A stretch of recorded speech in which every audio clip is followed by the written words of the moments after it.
What's going on, everyone? DarkWorldMOFO here with some awesome news today. So in a few seconds, or maybe a minute or two, who gives a hell, I will be showing you guys Absence of Light's updated Dark World build. So I'm very excited for that.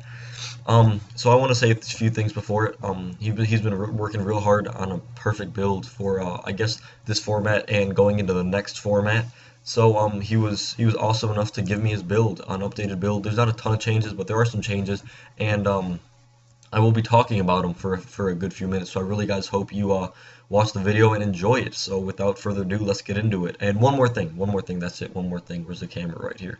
One more thing before I get into the video. Make sure to check out all the links in the description below. Absence of Light works really hard on his tournaments and his builds and dueling, networking, etc. So if you guys could be awesome and check out the links and maybe sign up for a tournament, do it. That would make him really happy, and I'm sure he'd be more than happy to do more videos on my channel. And before I get into this, if you guys want to see duels with this current build, whether it be montages, just matches, singles, commentaries with me and him, make sure to give this video a thumbs up and comment what you guys would like to see. Feedback is greatly appreciated.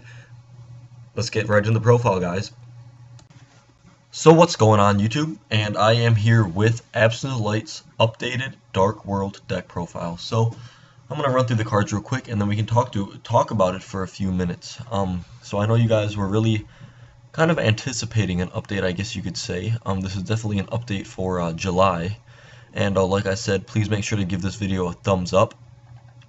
And if you have any other cool Dark World builds or any techs or any broken things he should try out, comment down below. He replies to almost all comments that are directed towards him, and he seems more than happy to, so that's awesome as well. And once again, a big huge thanks to Absence of Light for doing all this. So as you guys can see, he's playing Into the Void, and that's kind of a new card, and I'm going to talk about that in 2 seconds as soon as I run through this.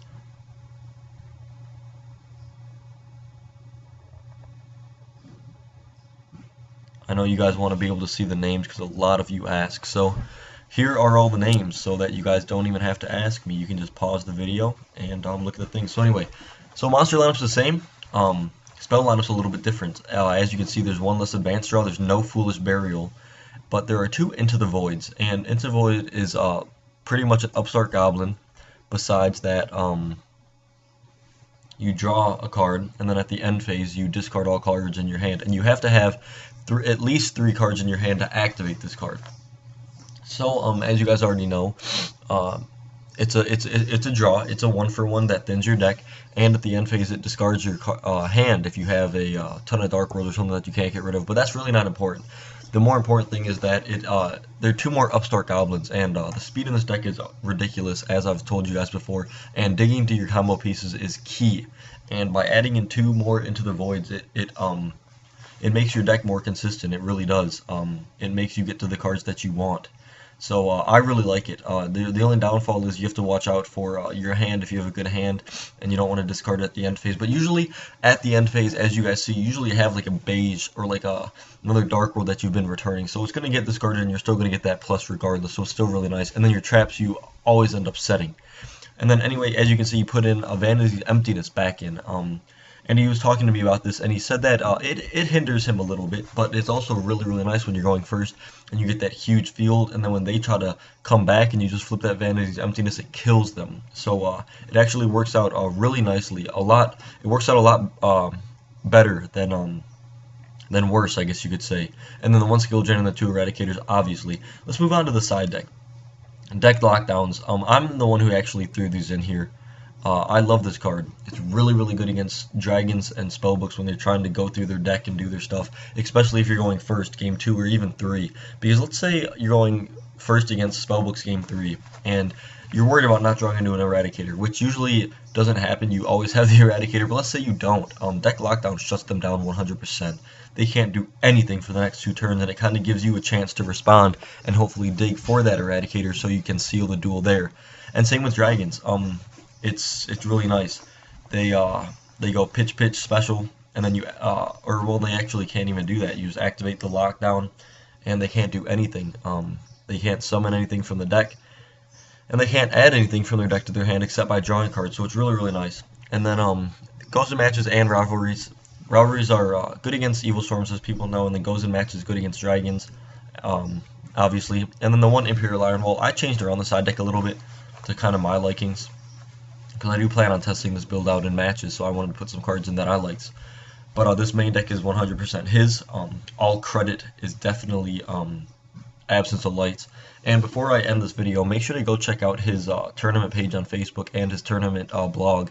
If you guys are interested in doing his tournaments, he has some awesome tournaments. He just hosted a free Card D German tournament, and I was actually participating in it, and I got knocked out of it third round. It was a single elimination tournament, but he's also hosting another box tournament / cash tournament for a $5, it's either $5 or $10 entry fee, but I think two people, or I don't know how many people win the prize, but you guys can read all the info, but you do either win a box or you get your cash back, whichever you prefer. So yeah, back into the deck profile anyway. Imperial Iron Wall, very, very good against dragons and spellbooks, as you know. And then let's move on to the side deck. So Coach King, Giant Trainer, 3 level 8s. Pretty much he just lets you get that draw. And it's good first turn. He's a big beat stick, 28, which is nice. Heliopolis, you guys all know what these guys do.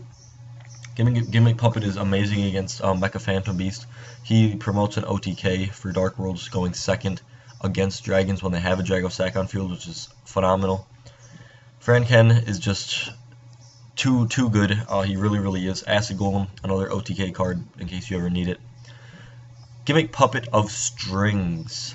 He is the one where you do some counter stuff, and then you destroy monsters with string counters, and if you do inflict 500 damage to your opponent for each monster destroyed. He's not very good, but he's alright. I think he's 3 level 8s. No, he's 2 level 8s. Okay, he's 2 level 8, 3000 beat stick. And then Gimmick Puppet of Leo. He's the awesome one. He's the one where you can automatically win the duel after 3 turns, which is nice.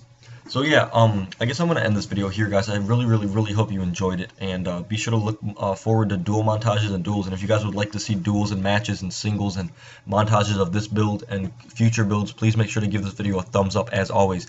Thank you guys so much for watching. Please be sure to check out all of Absence of Light's links down below, as well as mine, guys. I guess that's it, guys. Thank you so much. DarkWorldMOFO out. Peace, guys.